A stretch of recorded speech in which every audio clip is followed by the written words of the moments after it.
आपका साथ और आपके विश्वास के चलते मैं विशाल कुमार से अपने पॉडकास्ट चैनल वाइब्स अनप्लग्ड में बहुत सारी रिसर्च आपने भी किया होगा आपके जीवन में। मनुष्य के जीवन में विनम्रता का विशेष प्रावधान होता है। दुर्योधन जो है सेना भले लिया, लेकिन उस सेना को चलाने वाला तो भगवान कृष्ण थे ना जी। उस सेना को संचालित करने वाला श्रेष्ठ है और मेरे पक्ष में है, तो हम किसी युद्ध को जीत सकते।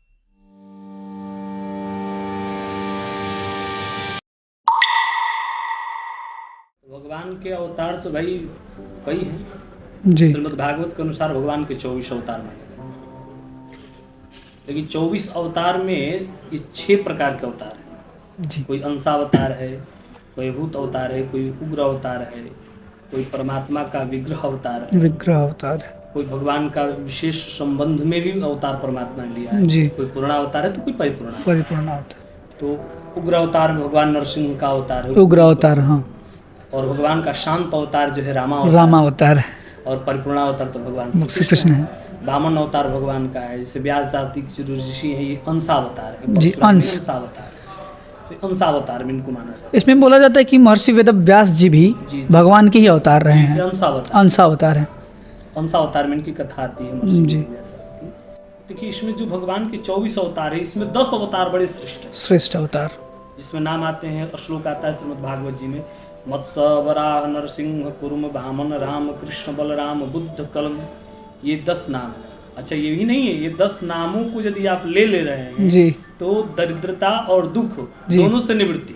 एक श्लोक प्रतिदिन आप गा दीजिए कि मत्स्य वराह नरसिंह कुर्म वामन राम कृष्ण बलराम बुद्ध कलंकी नाम स्मरण मात्रेण सर्वरोग विनश्यति। यदि इन मंत्रों को एक बार प्रातः काल उठ करके गा दीजिए तो उस दिन से आपका रोग व्याधि समाप्त निश्चित रूप से। यहाँ अब आप बात करते हैं अवतार की, तो भगवान की जो अवतार है, तो भाई हमें 24 अवतारों में भगवान श्री राम का अवतार, भगवान कृष्ण का अवतार यानी परिपूर्ण अवतार और बहुत ही प्रिय है।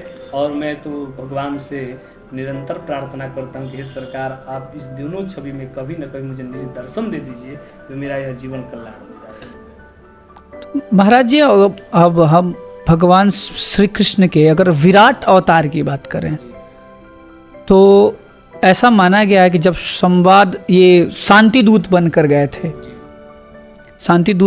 गए थे कौरवों की सभा में, और उन्होंने वहाँ पे उनका भगवान श्री कृष्ण का अपमान किया दुर्योधन ने, और उनकी जो सभा थी तो उसमें जब उन्होंने अपना विराट रूप दिखलाया तो उसमें कुछ लोग ऐसे थे जिन्होंने उस विराट रूप का दर्शन भी किया, जो सबके उस ज्ञान चक्षु से या फिर साधारण चक्षु से देखा नहीं जा सकता था।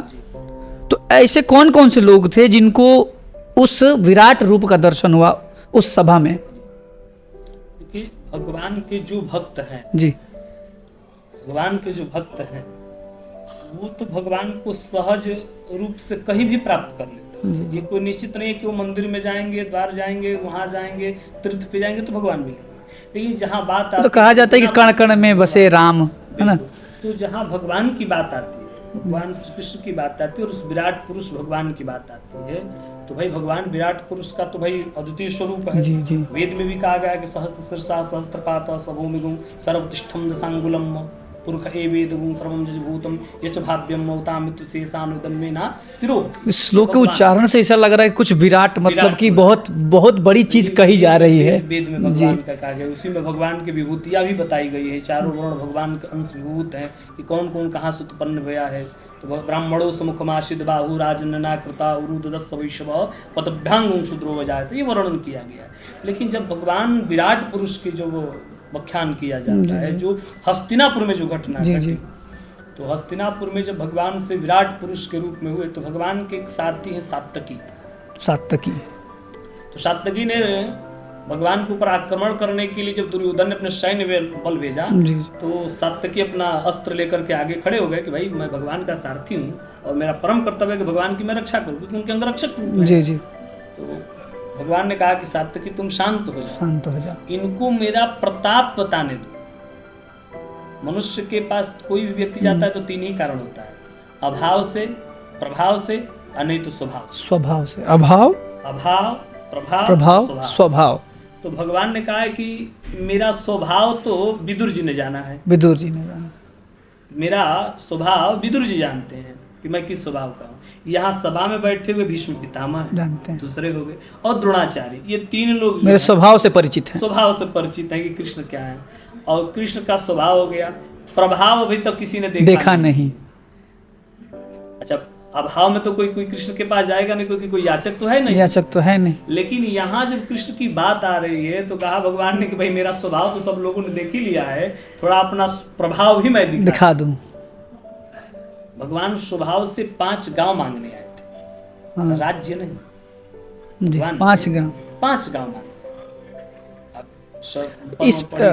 मैं इसमें थोड़ा सा रोकना चाहूँगा कि इसमें रामधारी सिंह दिनकर जो हमारे राष्ट्र कवि माने गए हैं, इन्होंने लिखा है यहाँ पे कि वर्षों तक वन में घूम घूम बाधा विघ्नों को चूम चूम, सह धूप घाम पानी पत्थर, पांडव आए कुछ और निखर, सौभाग्य न सब दिन सोता है, देखें आगे क्या होता है। और उसमें उन्होंने भी कहा था कि दे दो केवल 5 ग्राम, रखो धरती अपनी तमाम, हम वही खुशी से खाएंगे, परिजन पर हंसी न उड़ाएंगे। और दुर्योधन वह भी दे न सका, आशीष समाज की ले न सका, उल्टे हरि को बांधने चला, जो था असाध्य साधने चला, जब नाश मनुष्य पर छाता है, पहले विवेक मर जाता है। बात यहाँ आती है कि भाई भगवान कृष्ण की जो सात्यकी आगे की तरफ बढ़ा, तो भगवान ने कहा कि नहीं सात्यकी तुम आगे मत बढ़ो, जी जी, मुझे अपना प्रभाव दिखाने दो। यहाँ प्रभाव की बड़ी आवश्यकता है। कभी कभी ऐसा भी समय आता है कि मनुष्य को अपना बल और पुरुषार्थ भी दिखाना पड़ता है इस समाज। तो भगवान ने वहाँ विराट स्वरूप धारण किया, और जो विराट पुरुष भगवान के रूप में परमात्मा प्रकट हुए, तो भगवान को दर्शनार्थ करने के लिए उन महान विभूतियों के पास ही वो दिव्य दृष्टि थे जो मात्र 3 थे।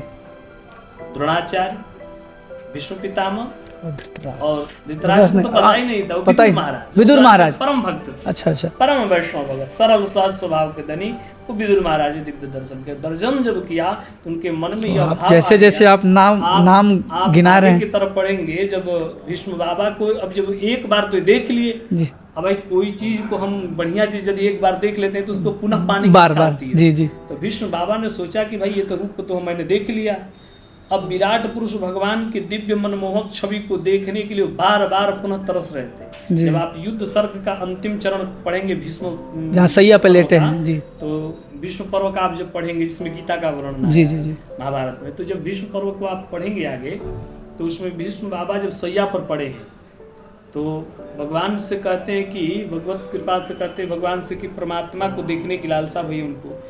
अब युद्ध विजय पताका फहरा कर युधिष्ठिर महाराज, द्रौपदी देवी सब लोग गए हैं भगवान से मिलने के लिए। तो भगवान को देख करके प्रभु ने तुरंत मन में भाव कहा कि हे भगवान कृष्ण, आपकी छवि देख करके मेरे मन में एक अनुराग आ रहा है। जी। बोले क्या आ रहा है? बोले कि आप जिस छवि को अर्जुन को दिखाए थे वही छवि पुनः एक बार दिखा दीजिए। तो भगवान ने कहा कि बाबा आप क्या कहना चाहते हैं? बोले कि अब यदि मेरी बातों पर अन्यथा न लीजिए और मेरी बातों को नकारिए मत, क्योंकि मैं अपना प्राण त्यागने वाला हूँ और प्राणांत व्यक्ति की अंतिम इच्छा पूरी की जाती है, पूरी की जाती है, शास्त्र सम्मत बात है। और मनुष्य हो चाहे भगवान हो, मना नहीं कर पाए। तो भगवान के लिए उनका बड़ा सुंदर प्रस्ताव रहा है।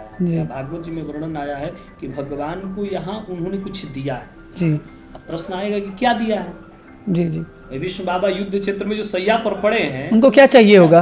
तो कह रहे हैं कि मैं कुछ देना चाहता हूँ आपको। किसे देना चाहते हो? तो कृष्ण को देना चाहता हूँ। अरे वाह! अब यहाँ सारे लोग चकित हो गए कि भाई कृष्ण को आखिर क्या देना चाहते हैं? आप क्या दे पाएंगे भाई, आप तो सैया पे लेटे हुए हैं। कहते हैं कि मैं अपनी बेटी देना चाहता हूँ। अब लो भैया, तो आजीवन बाल ब्रह्मचारी रहे और बेटी देना चाहते हो, तो बेटी देना चाहते, अद्भुत बात रही है। तो यहाँ भागवत जी में श्लोक है, इतिमत रूपकल पिता तृष्णाम भगवती शाश्वत हे, मैं अपनी बेटी देना चाहता हूँ। कौन सी बेटी? तो मैं अपनी मन रूपी, अपनी बुद्धि रूपी कहा कि हे भगवान, हे कृष्ण, मैं अपनी बुद्धि रूपी पुत्री आपको देना चाहता हूँ।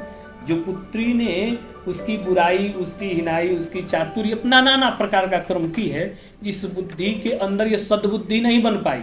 लेकिन हे गोविंद, आज मैं आपके चरणों पर इस बुद्धि को, अपनी पुत्री रूपी बुद्धि को समर्पित कर देना चाहता हूँ कि जो यह आपके जब चरण में जाएगी तो सद्बुद्धि बन गया। जब सद्बुद्धि बन जाएगी तो मेरा यह जीव का कल्याण हो जाएगा, क्योंकि मैंने जीवन भर नाना प्रकार के कर्म किया लेकिन आज तक मुझे वह पूर्णतः प्राप्त नहीं हो। लेकिन आज जब आप सन्मुख तो हे परमात्मा एक निवेदन करता हूँ। क्या निवेदन किया? कहा कि उस विराट रूप का दर्शन करा दीजिए। गंगा जी का तट हो, यमुना का वंशी बट हो, मेरा सांवला निकट हो, जब प्राण तुमसे निकले। अरे वाह, इस शरीर से जब प्राण मेरा निकल ले तो एक लालसा यही है कि क्या क्या चीजें हो उन्होंने बताया एक बार फिर से महाराज जी। गंगा जी का तट हो, यमुना का वंशी बट हो, मेरा सांवला निकट हो, जब प्राण तन से निकले। कि पीताम्बरी कसी हो, मुखड़े पे कुछ हंसी हो, पीताम्बरी कसी हो, मुखड़े पे कुछ हंसी हो, मेरा सांवला निकट हो, जब प्राण तन से निकले। कहते महाराज जब प्राण निकले तो आप सन्मुख हो, इसके सिवाय मुझे कुछ नहीं चाहिए। यह भगवान का बड़ा सुंदर भाव है। बाबा विष्णु बाबा बड़े सुंदर शब्दों से कहा। तो यहाँ अवतार में बड़ा शिष्ट है। यहाँ भगवान का जो विराट पुरुष भगवान का अवतार है, तो वही लालसा विष्णु बाबा के हृदय में आ गया था। जी जी। और आज वो लालसा पूर्ण करते हैं और अपना प्राण जो है भगवत स्वरूप में, भगवत कृपा से, वो तो वसु अवतार थे ना जी। 8 वसुओं में से 8वें वसु थे, गंगा के पुत्र थे। गंगा के पुत्र थे। भगवान कृष्ण को भी युद्ध में ललकार दिया था जी। आप युद्ध पर्व पढ़ेंगे तो कहते हैं कि एक चंद्रशेखर मिश्रा जी, कभी आपने दिनकर जी की बात की तो मुझे ये स्मरण में आ गया। तो कहते हैं कि भीष्म बाबा को मन में ठान लिया उन्होंने कि आज प्रभु जी से अस्त्र गई हो न तो गंगा सुत ना कहीं। मतलब कि आज मैं गंगा पुत्र भीम से शस्त्र उठवाऊंगा, नहीं तो मैं आज से गंगा पुत्र नहीं रहूंगा। मैं गंगा का पुत्र हूँ, मैं शांतनु का पुत्र हूँ, मैं सत्यव्रत को धारण करता हूँ, क्योंकि मेरा नाम ही देवव्रत है। भाई पिता की विश्व प्रतिज्ञा करने के बाद विष्णु नाम पड़ा, लेकिन उनका नाम तो देवव्रत था। तो आज देवव्रत जो है आज विश्व प्रतिज्ञा करेगा, और विश्व प्रतिज्ञा भी करने के उपरांत आज कहते हैं कि यदि कृष्ण ने कहा है कि यदि मैं अस्त्र शस्त्र नहीं उठाऊंगा तो मैं गंगा का पुत्र, मैं कह रहा हूं कि आज अस्त्र उठाने पर विवश कर दूंगा। तो क्या भगवान उठाए अस्त्र? भगवान को कल्प भगवान कहते भाई, भगवान तो भगवान है, भगवान भक्तों के वशीभूत हो जाते हैं। और भगवान के परम भक्त थे विष्णु बाबा। विष्णु बाबा ने युद्ध में आज ललकारते हुए एकदम आक्रमण आघात करने लगे। तो कहते हैं कि भगवान की कृपा यह हुई कि उनके मन में यह भाव आ गया, मन में भाव आया और वो युद्ध क्षेत्र में चल पड़े भगवान।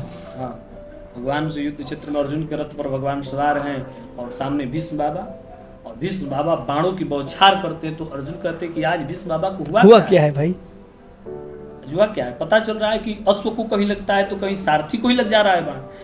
भगवान कृष्ण कहते हैं कि अर्जुन तुम बाण क्यों नहीं चलाते हो बाबा पे? तो बोले कि बाबा को देख करके मुझे बाण चलाने का मन नहीं कर रहा है।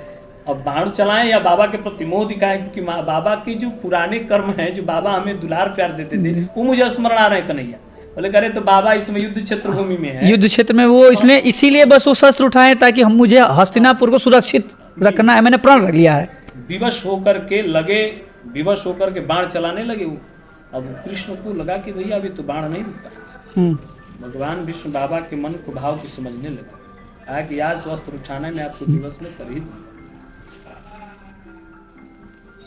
तो भैया यहाँ बात आती है कि गंगा के पुत्र विष्णु बाबा हैं, गंगा के पुत्र हैं, और ये यशोदानंदन और देवकी नंदन हैं, दो माताओं के प्रिय हैं। जी जी। तो दोनों माताओं के प्रिय को कहते हैं कि हे कन्हैया आप तो माखन मिश्री खाए हैं, हाँ, लेकिन मैं तो गंगा का पानी पिया हूँ।